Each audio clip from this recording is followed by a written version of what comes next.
स्वागत है आपका। आपके साथ मैं हूं शिल्पा रावत। कहते हैं मेहनत, लगन और सपनों की उड़ान के सामने हालात छोटे पड़ जाते हैं और इस बार यूपीएससी सिविल सेवा परीक्षा 2025 के नतीजे ने इस कहावत को सच कर दिखाया। इस साल की सफलता की कहानी सिर्फ बड़े शहरों तक सीमित नहीं रही, बल्कि गांव, कस्बों और छोटे शहरों के बच्चों ने भी कमाल कर दिखाया। सच में ये वही गुदड़ी के लाल हैं जिन्होंने अपनी मेहनत से इतिहास रच दिया। शामली की बेटी आस्था ने शानदार प्रदर्शन करते हुए 9वीं रैंक हासिल की है। सीमित संसाधनों के बावजूद उनकी मेहनत ने यह साबित कर दिया कि अगर हौसले बुलंद हो तो मंजिल दूर नहीं होती। वहीं रायबरेली के विमल, जो एक किसान परिवार से आते हैं, उन्होंने भी सिविल सेवा परीक्षा में सफलता पाकर अपने जिले का नाम रोशन कर दिया। खेत खलिहानों से निकलकर प्रशासनिक सेवा तक का यह सफर हजारों युवाओं के लिए प्रेरणा बन गया है। इसी तरह हरदोई के योगेन ने 286वीं रैंक हासिल कर यह दिखा दिया कि संघर्ष की जमीन से ही सफलता की फसल उगती है। और बिजनौर के असद, जो एक बेकरी संचालक के बेटे हैं, उन्होंने 321वीं रैंक हासिल कर परिवार और इलाके का मान बढ़ाया। इन सभी कहानियों में एक बात समान है, साधारण परिवार, सीमित संसाधन, लेकिन असाधारण हौसले। यूपीएससी 2025 के ये नतीजे बता रहे हैं कि आज भारत के गांव, कस्बों में भी सपनों की उड़ान उतनी ही ऊंची है जितनी महानगरों में है। सच में इन होनहारों ने साबित कर दिया, मेहनत का कोई विकल्प नहीं होता और सपनों की कोई सीमा नहीं होती। तो जो कारनामा इन गुदड़ी के लालों ने कर दिखाया है, वो वाकई में औरों के लिए भी मिसाल बन रहा है। शामली जिले के कांधला की आस्था ने यूपीएससी सिविल सर्विस परीक्षा 2025 में 9वीं रैंक हासिल की है। उनकी कामयाबी से परिवार में जश्न का माहौल है। घर में बधाई देने वालों का तांता लगा है। आस्था का आईएएस बनने का सपना तीसरे प्रयास में पूरा हुआ। बताते चले कि आस्था सिविल सेवा परीक्षा 2024 में 131वीं रैंक पाकर आईपीएस बनी थी। वर्तमान में वो हैदराबाद में आईपीएस की ट्रेनिंग कर रही है।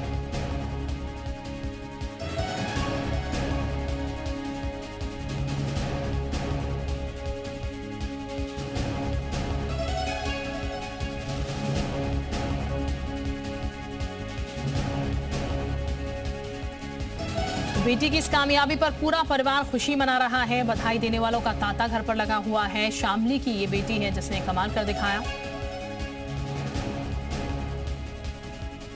बहुत खुशी का माहौल है, बहुत अच्छा लग रहा है। आज हमारी गुड़िया का सपना था बचपन से ही डीएम बनने का। और उसने 3 साल लगातार प्रयास किया। अभी फर्स्ट अटेम्प्ट में वो आईपीएस आई थी, 131 रैंक आई उसकी, और सेकंड में 181 रैंक आई है। और अब 9वीं रैंक लाकर तो उसने बहुत ही अच्छा, हमारा माहौल बहुत अच्छा कर दिया यहाँ। और इस बार बेटे ने जो है आईएएस क्लियर किया है और 9 रैंक हासिल की है। अच्छा। क्या कार्य करते हैं सर? अपनी कंस्ट्रक्शन दुकान है बहुत। अच्छा। क्या इसी वजह से आपने अपनी बेटे को आगे बढ़ाया है कार्य करते हुए? मैं सही समान मौका दिया है बच्चों को अपना आगे बढ़ने के लिए पूरा। अच्छा। हाँ। और कितने बच्चे हैं आपके? 3 बच्चे और हैं। और अच्छा, वो क्या करते हैं? यही सब, कोई डॉक्टरी, एक डॉक्टरी पढ़ रही है, एक एमबीबीए कर रही है। तो रायबरेली में किसान के बेटे विमल कुमार ने यूपीएससी सिविल सर्विस परीक्षा में 107वीं रैंक हासिल की। बेटे की इस कामयाबी से घर में जश्न का माहौल है। बधाई देने वालों का तांता है। विमल कुमार ने सफलता का श्रेय गुरुजनों और माता पिता को दिया है और कहा, निरंतर अध्ययन और धैर्य से इतने बड़े लक्ष्य को पूरा करना मुमकिन होगा।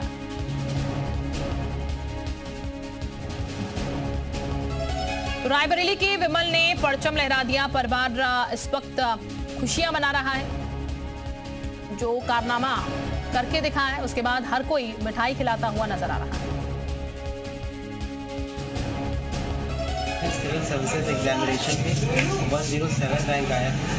मैं कहना चाहूँगा कि कंसिस्टेंट एफर्ट जो है बहुत ज़रूरी है और साथ ही साथ धैर्य रखना बहुत ज़रूरी है। जर्नी लंबी हो सकती है और जो धैर्य है वही अल्टीमेट काम आता है।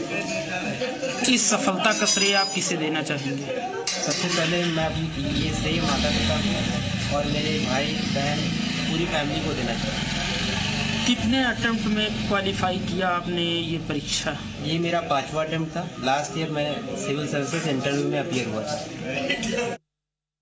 उधर संघ लोक सेवा आयोग यूपीएससी की सिविल सेवा परीक्षा में हरदोई के मल्लावा काजीपुर गांव में योगेन कुमार सिंह पटेल ने कमाल कर दिखाया है। योगेन ने 286वीं रैंक हासिल कर गांव से लेकर पूरे जिले का नाम रोशन कर दिया। योगेन कुमार सिंह के पिता किसान हैं और किसान के बेटे की सफलता से परिजनों और क्षेत्रवासियों में खुशी की लहर दौड़ गई है। योगेन की माता राम रोशनी शिक्षिका है, जबकि उनके पिता गिरीश कुमार किसानी करते हैं।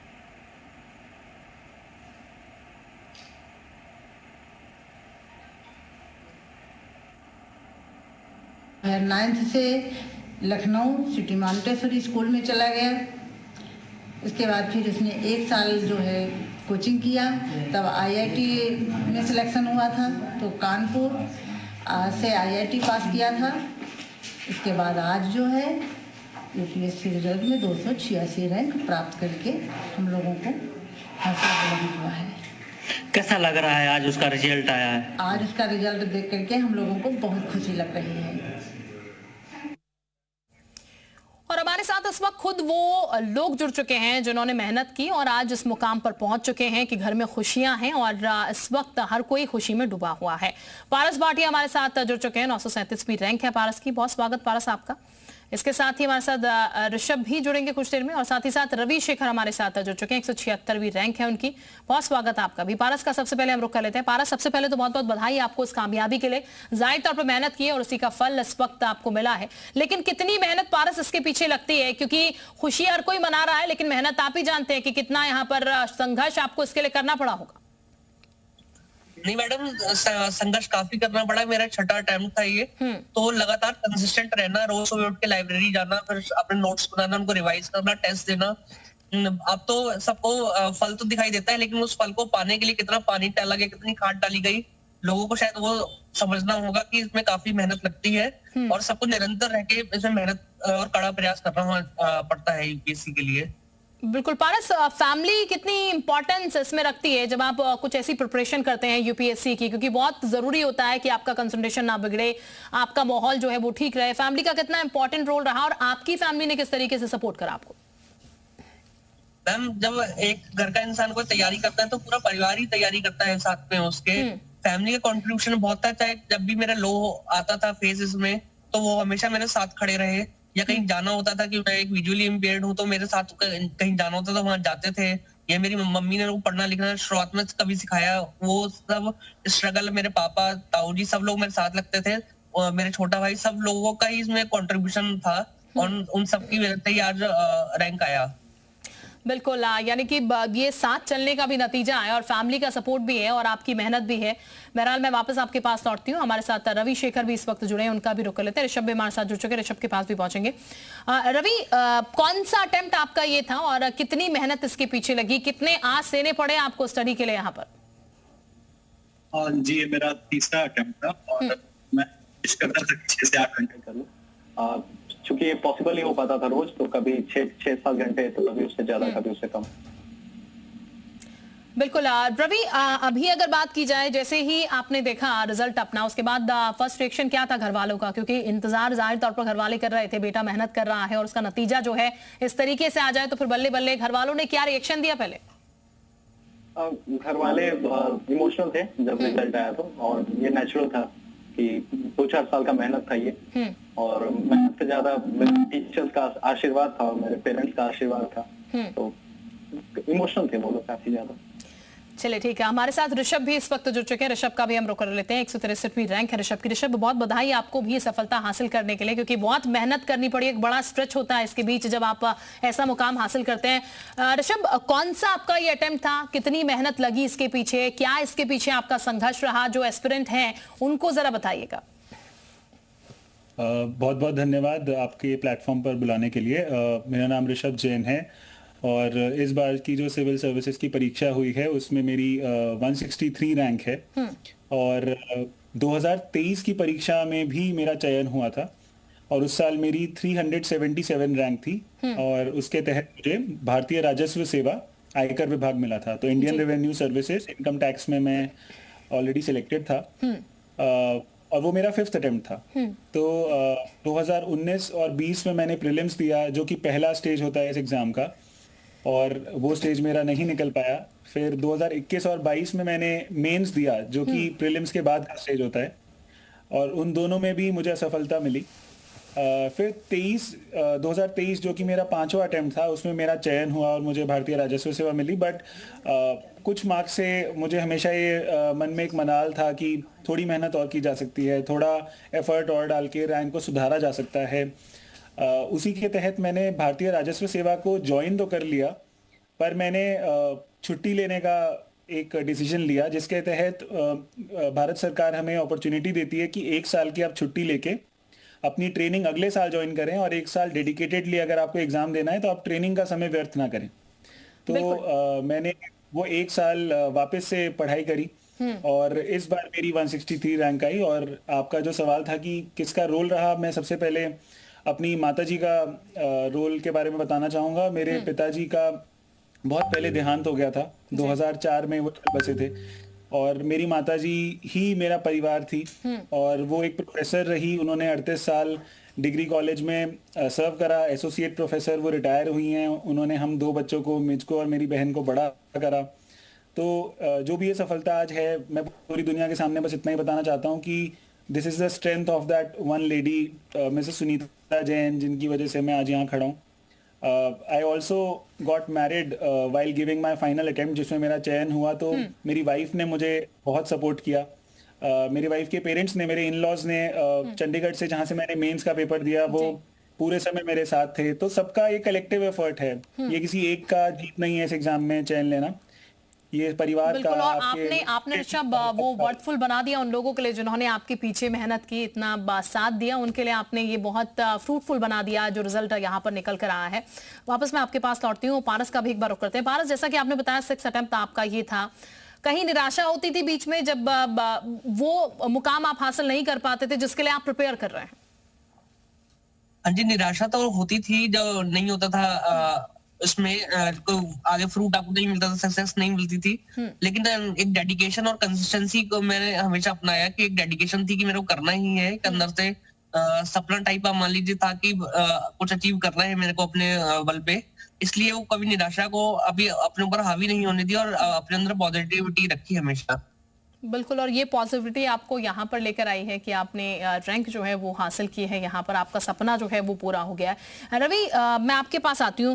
अपना स्केड्यूल किस तरीके से आप बनाते थे डे वाइज, कि कितनी स्टडी करनी है, किस चीज को कितना टाइम देना है? क्योंकि जब आप यूपीएससी की तैयारी करते हैं तो सबसे पहले एक फ्रेम आपके माइंड में सेट हो जाता है कि आपको एक कमरे में बंद रहना है, आपको लगातार पढ़ना है और सिर्फ पढ़ते ही रहना है। क्या यही स्केड्यूल आपका भी था?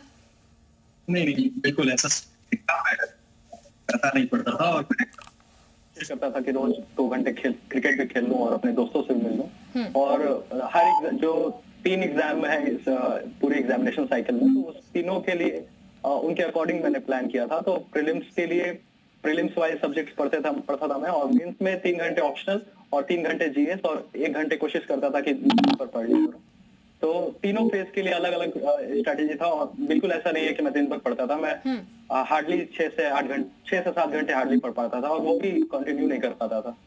बट मैं बहुत ग्रेटफुल हूँ, मेरे बड़ों का आशीर्वाद मिला है और मेरे पिताजी हैं और मेरे गुरु हैं यहाँ पे, इन लोगों का आशीर्वाद है कि मैं क्वालिफाई कर गया इस एग्जाम को। और बिल्कुल ऐसा नहीं है कि मैं दिन भर कमरे में बंद रहता था। यानी कि आपका पढ़ाई का शेड्यूल थोड़ा सा डिफरेंट था, क्योंकि अमूमन यही सुनने को मिलता है कि आपको पढ़ना, और किसी भी स्टूडेंट के मन में अगर यूपीएससी की तैयारी करने की बात जब आती है तो सबसे पहले उसको यही एक फ्रेम सेट किया जाता है कि आपको पढ़ना होगा और दिन रात पढ़ते रहना होगा, तभी आप इसे क्लियर कर पाएंगे। ऋषभ का भी मैं एक बार फिर से रुक कर लेती हूँ। ऋषभ, क्योंकि हर किसी का अपना अपना तरीका होता है पढ़ाई का, हर किसी का अपना अपना तरीका होता है चीजों को अचीव करने का। जैसा कि हम अभी रवि से पूछ रहे थे, तो रवि खेलने के लिए भी समय निकालते थे, आप किस तरीके से इसको प्रिपेयर कर रहे थे? आपका क्या शेड्यूल रहता था इसका? देखिए, शेड्यूल मैं ये कहना कि मैं इतने घंटे पढ़ता था या उतने घंटे पढ़ता था, वो एक बहुत ही गलत बात है। हाँ। मेरे हिसाब से। हाँ। बिकॉज मुझे लगता है इस एग्जाम को पास करने के लिए आपको इस एग्जाम को एक तरह से, I don't know if it is the right word, but आपको इस एग्जाम को जीना पड़ेगा। आपको सोते हुए, खाते हुए, कहीं वॉक करते हुए आपका दिमाग कभी ऐसा नहीं होगा कि एक्चुअली मैं इस एग्जाम के बारे में या किसी टॉपिक के बारे में नहीं सोच रहा। अब उसका मैं आपको एग्जाम्पल देना चाहूंगा कि मान लीजिए अगर मैं मेट्रो में भी ट्रैवल कर रहा हूँ, हाँ। तो मेरा फोकस होता था कि मैं किसी तरह से इंडियन एक्सप्रेस का पीडीएफ खोल के या टाइम्स ऑफ इंडिया का ऐप खोल के कोई ओपिनियन एडिटोरियल पढ़ लूं, जिससे मेरे को कोई नया स्कॉलर का नाम पता चले जो मैं अपने आंसर में यूज कर पाऊं। तो ये बोलना कि मैं कितने घंटे पढ़ता था वो सही नहीं है, पर मैं इस बात को बोलना चाहूंगा कि 5 से 6 साल, क्योंकि मेरा जर्नी लंबा रहा, मैंने इस एग्जाम को जिया है। मतलब मैं अगर कहीं भी था, मेरा दिमाग इस एग्जाम से कभी हटा नहीं। जो मैं पढ़ रहा हूँ 8 से 10 घंटे, वो तो मैं पढ़ ही रहा हूँ। मतलब सुबह आप उठेंगे, आप अगर लेट उठ रहे हैं, for example there were phases जहाँ पे मैं 10 बजे उठ रहा था सुबह, हाँ। पर फिर मैं रात को 2 बजे सो रहा था। देयर वर फेजेस जहाँ पे एग्जाम पास में है तो मैं 7 बजे उठ रहा हूँ बट मैं 12 बजे सो रहा हूँ। एंड पूरे दिन में अगर आप कोई जॉब नहीं कर रहे हैं और आपको पता है कि your life is at stake, you are giving this exam for so many years, तो आप पूरी जी जान लगा के लंच और डिनर और थोड़े बहुत वॉक और कुछ आप यूट्यूब पे थोड़ा बहुत देख लेंगे, उसके अलावा आप पढ़ ही रहे होते हैं। तो दिनचर्या कुछ इस तरह की रहती है। बट हाँ, जब आप नहीं भी पढ़ रहे, आपका दिमाग तब भी कभी इस एग्जाम से बाहर नहीं जाता। बिल्कुल, यानी कि आपको अटेंटिव रहना होगा, हर समय इन्फॉर्मेटिव रहना होगा, ताकि आप हर कदम एक स्टेप जो है इस एग्जाम को क्लियर करने के लिए आगे बढ़ाते रहें। वो इन्फॉर्मेशन आपकी कहीं ना कहीं यूज आएगी। वो इन्फॉर्मेशन जो आप पढ़ाई की तरह पढ़ रहे बस ऐसे ही पढ़ रहे हैं, वो इंटरव्यू में काम आ सकती है, वो प्रीलिम्स में काम आ सकती है, वो मेंस में भी काम आ सकती है।